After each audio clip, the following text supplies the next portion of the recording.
power of 3. There's a truth known to many who fight the orcs of the Malum. If they can, the Druj will make you regret winning almost as much as you regret losing. It's been nearly 2 years since the Highborn armies retreated from Zenith, since the Druj claimed dominion over the entire territory. Shortly after the autumn equinox, the Empire returns. It's been a while coming, perhaps. 5 armies come down from the passes of Cayley. 22,000 Imperial soldiers, give or take, supported by more than 11,000 warriors, loyal to independent warbands.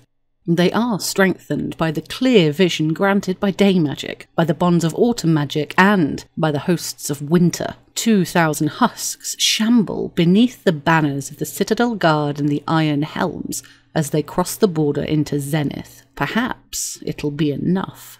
The Imperial forces pass beneath the watchful gaze of the 3 Watchers, those immense statues of highborn soldiers only recently carved into the mountainside. Their stone eyes count the soldiers as they march out to face the armies of the Druj. Few fail to look up, to mark the faces of those immense figures, to think about what they represent. They kindle something in the hearts of those who pass beneath their shadow, and it is difficult not to be moved, inspired even. Only the dead are unaffected, disinterested, their empty eyes focused on the lowlands and the feast of orc flesh that awaits them. The Urizen are in the vanguard. The Citadel Guard are focused and empowered with the mantle of summer. The technique of mountainous ascent helps them to seek out and secure key strategic objectives, allowing the army to quickly establish safe camps. Their magic infuses temporary fortifications to grant them extra strength, providing the Imperial forces with well-defended camps from which they can expand outwards. They know the terrain as well, even if it has changed a little since they were last here. They also know the lesson that the mountain teaches. It cannot be far from their minds. Alongside the Urizen march both League armies and 2 armies of Varushkans. The Tower Jacks travelled with the Citadel Guard from Cassinea, their numbers supplemented by a number of magician healers, battle mages and troops versed in spring magic alike. Many from Holberg eager to protect their fellow citizens from the poison of the Druj. They are welcomed, but the reception is a little guarded. The treachery of the heirs of Turuniel and their allies have given the people of the Empire cause to be suspicious of those who embrace the power of spring, however pure their motives. The Northern Eagle have come south from distant Broceliande, where they've helped hold back the green tide of the Valorn. They arrive energized and ready to fight, having broken their journey briefly in Theranin alongside the valiant Pegasus. They bring with them a number of highborn and Navarre physics and apothecaries eager to help them stem the tide of Imperial dead in the face of Druj cruelty. The strategies of the Eagle and the Jacks are conservative. Both armies are committed to capturing land, to liberating what few spires still have human inhabitants, rather than to slaughtering the orcs. They work alongside the Citadel Guard to try and secure Clipion as a base from which to strike deeper into Zenith. The Wolves of War have come east from Sarvos, pausing briefly in Mero to supplement their numbers with well-paid Urizeni scouts and spies. Many of those sentinels who lead the liberation of the people of Zenith have signed on to guide the wolves through the foothills of Zenith in their pursuit of the Druj. Precious spyglasses, doughty pack llama and polished bronze mirrors for relaying messages all work to help the League soldiers find new ways to approach the defensive positions the Druj have established throughout Zenith. Coupled with the enduring enchantment that binds the soldiers, their mercenary allies, and the warbands of independent captains together, the wolves seem to be everywhere at once, pressing the Druj on every front, tireless and irresistible. The road from Sarvos is long, but the wolves do not walk it alone. The last army into Zenith is the Iron Helms, fighting in Urizen again. While their allies are focused on taking Clipion, the Iron Helms have a different priority, striking fear into the hearts of the Druj. They take no prisoners, neither offering nor asking any quarter. Where the other armies avoid risky engagements, the Iron Helms seem to intentionally seek them out, missing no opportunity to demoralize the forces arrayed against them. Wherever they fight, they unleash the shambling horrors that fight beside them to devour the fallen, and the winter spirits that ride within the rotten cadavers rarely bother to wait for their prey to be dead before they begin to feast. Fat carrion crows drift over the foothills of Clipion, and the triumphant howls of the war dogs echo through the valleys. Of course, the Druj are fearsome in their own right. As those who have risked the journey to Zenith have already recounted, the orcs have raised their foul miasma of dread over eastern Urizen. It hangs in the air like invisible smoke, choking and strangling every hopeful thought, every bright memory in coils of despair. It is all too easy to give in to tiredness or exhaustion beneath the remorseless attack of this oppression, but the armies of the Empire are no strangers to this cloying atmosphere. Mitigating it stretches the resources of the priests who march with the armies beyond breaking point. There is little chance of providing more than 30,000 warriors with a personal shield of protection. The challenge of confronting the effects of the miasma inevitably falls to the common soldiers who do their best to keep the spirit of victory alive. It should come as no surprise that there is a great deal of magic at work during the liberation of Zenith, and not all of it comes from Imperial magicians. The orcs of the Malum have quickened the soddened, ruined marches of Proceris and roused the dark, twisted forests of Lustri to protect the land that they have stolen. Their wicked magicians have poured out their power across the whole of Zenith, infusing every drop of water with the vital power of spring. To some captains, this healing comes as a blessed relief, but it is tainted as all things the Druj do are tainted. While it saves the lives of countless Imperial soldiers, it saves just as many orcs. The Imperial Senate spends hundreds of thrones each year scrying the enemies of the Empire, and of all of them, the Druj are the hardest to pin down. Their motives are often obscured and their movements impossible to predict. They wrap stealth and deception around them like a cloak, and their forces in Zenith are no different. There are no stars in the night skies. A powerful shroud swallows all save the strongest divinations. Where magic fails, mortal eyes are barely better. Even the best scouts of Urizen and the League cannot say with any certainty exactly how many armies are present, let alone how many orcs. Despite this lack of information, the Imperial armies make good progress. In the first week of the campaign, they push forward into Clipion, and while they encounter the enemy, the Druj are forced to fall back. The orcs appear to be unprepared for the Imperial attack. Taken by surprise, they seem confused and struggle to coordinate their defences. In spite of the omnipresent miasma, morale begins to rise. The area around the Pass of the Three Watchers is quickly secured, and those with bitter scores to settle against the Malum orcs seize every opportunity to engage their hated enemy. There are some heated arguments as certain captains argue for a more bold approach than that ordered by the Imperial generals. The Druj appear to be on the back foot. Perhaps it's time to throw caution to the wind, to seize the opportunity to make the orcs pay for what they've done in Urizen. The soldiers have their orders, but it is difficult not to be drawn into pursuit. The Druj are scattered and weak and barely able to put up any resistance. For the first few weeks, the only problem the Empire face is keeping up with the Druj as their enemy retreats. Desperate to avoid the fight, progress is surprisingly rapid, even with the steady pace set by the Tower Jacks and the Northern Eagle. By the end of the first month, the Imperial armies are comfortably camped in the northern foothills of Clipion. Half a dozen spires have been reclaimed and fortified, and strong supply lines laid down. With the Druj, though, things are never quite what they seem. The first sign that something is amiss comes with the report of a team of long-range scouts supporting the Wolves of War, charged with locating exploitable weaknesses in the Orcs' defences. Out of 14 soldiers in the wide patrol, only 8 make it back to Imperial lines. The news they bring is chilling. A huge Druj army lies hidden in a deep vale in western Proceris.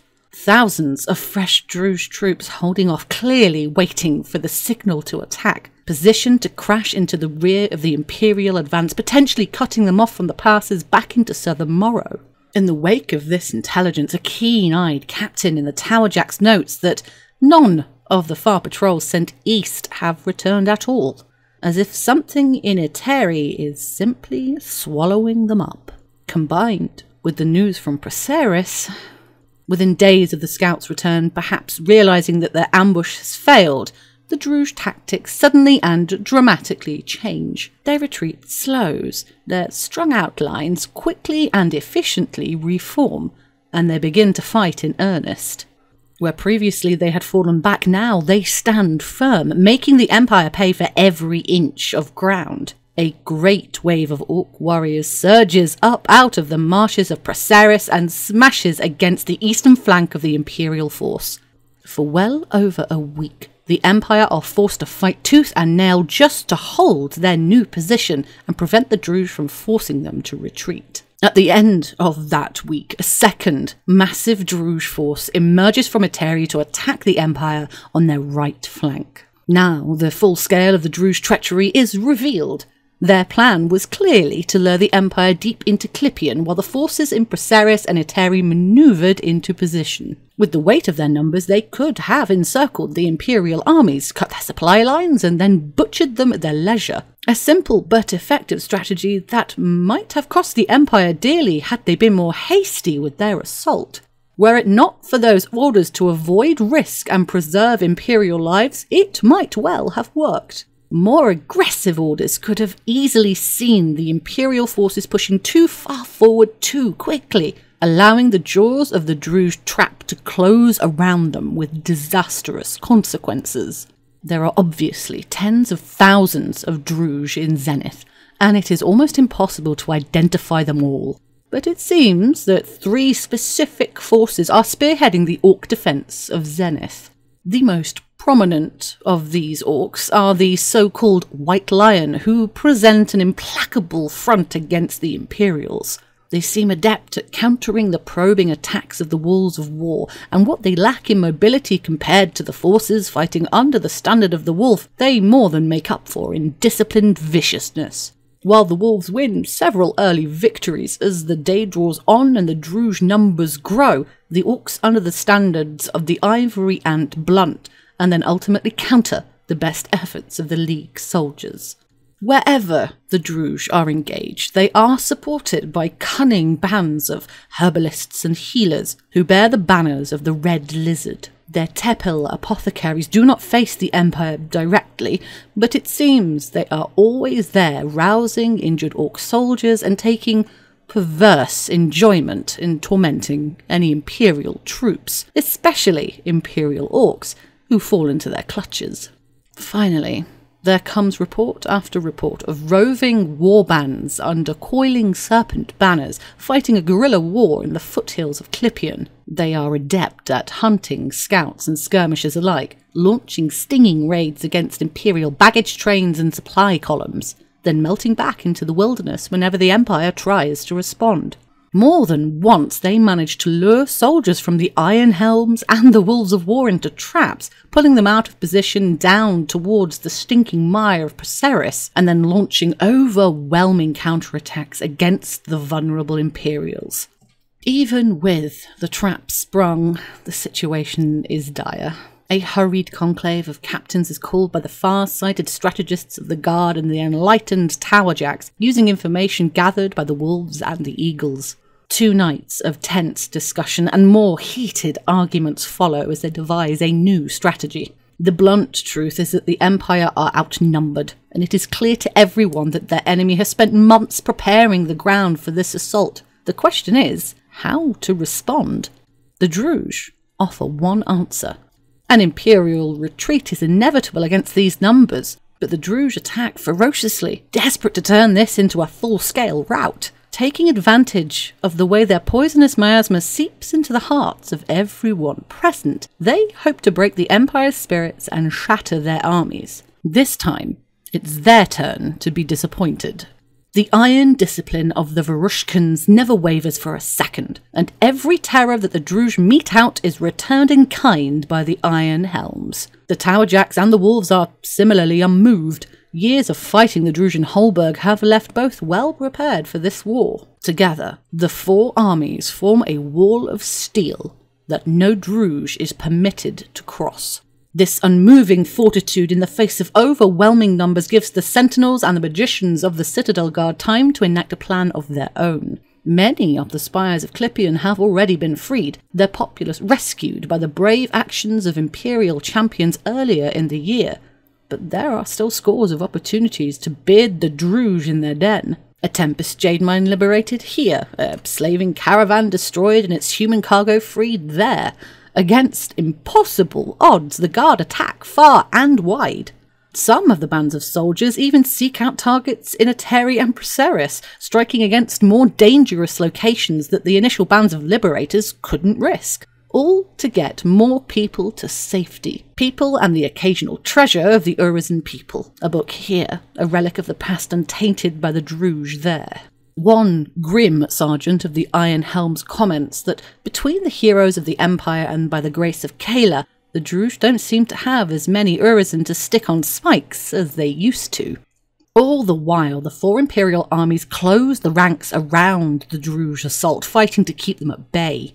Every hour claimed is another Urizeni, or highborn, or former League citizen freed from the clutches of the Druj. But every hour, the risk grows greater that the lines will break and the Empire's position will be overrun. The Empire cannot hold the ground it has claimed. It must retreat. But retreating can be more deadly than advancing, as any experienced soldier knows. The last troops to pull back through the pass will simply be slaughtered. At the moment where the Druj sense that they have the upper hand against the Empire, they will sweep down and butcher those who remain behind to cover the retreat.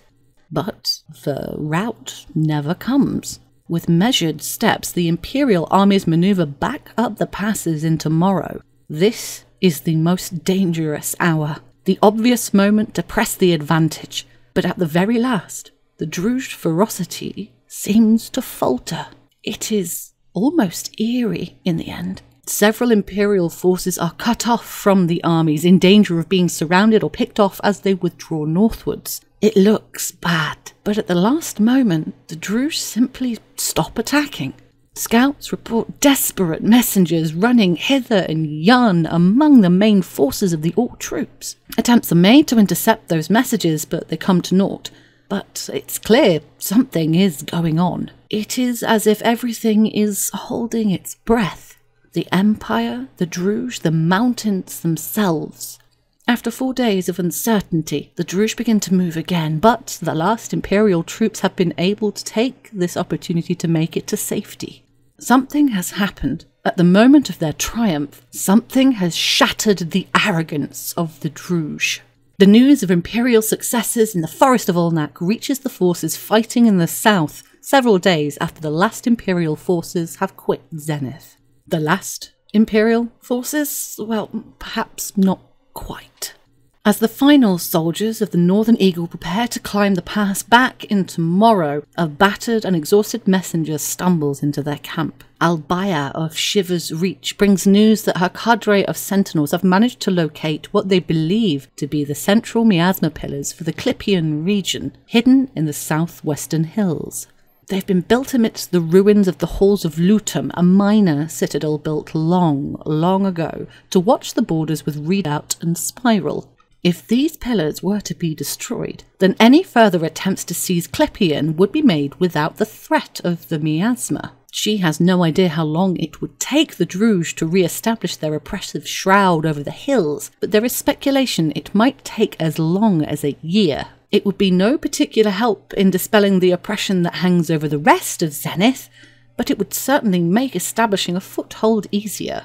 Yet, it is not the miasma pillars alone that excite interest. She also brings a report that for some unknown reason, the Druj have been gathering captured Urizeni warriors at the halls of Lutum. It's hard for the Citadel Guard scouts to be sure, but there appear to be several hundred, both recently captured soldiers of the Urizen army and students of the warlike arts captured during the fall of Eastern Zenith. They are being held in the cellars beneath the ruined halls while the Druj are constructing something, an arena perhaps, in the area around the miasma pillars.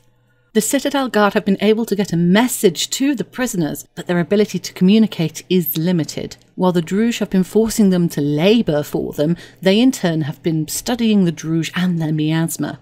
They can't be certain, but they believe that the Orcs are planning to do something during the coming solstice.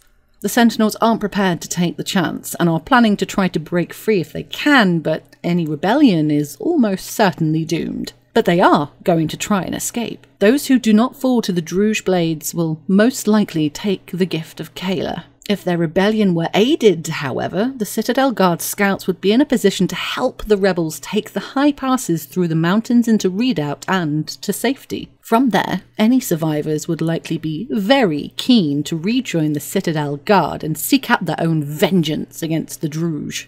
The prognosticators have examined the Sentinel Gate and cautiously agree that there is a major conjunction that will allow the Imperial heroes to reach the halls of Lutum during the winter solstice. They do caution that any attempt to fight the Druj in Zenith will be complicated by the presence of the Druj miasma, however, and recommend that if such an effort were made, those making it would need a source of spiritual strength if they were to stand a chance against the Orcs. Regardless, the decision is up to the military council. The full report from Albaya of Shiver's Reach, which will certainly contain more details, will be presented to them during the winter solstice muster.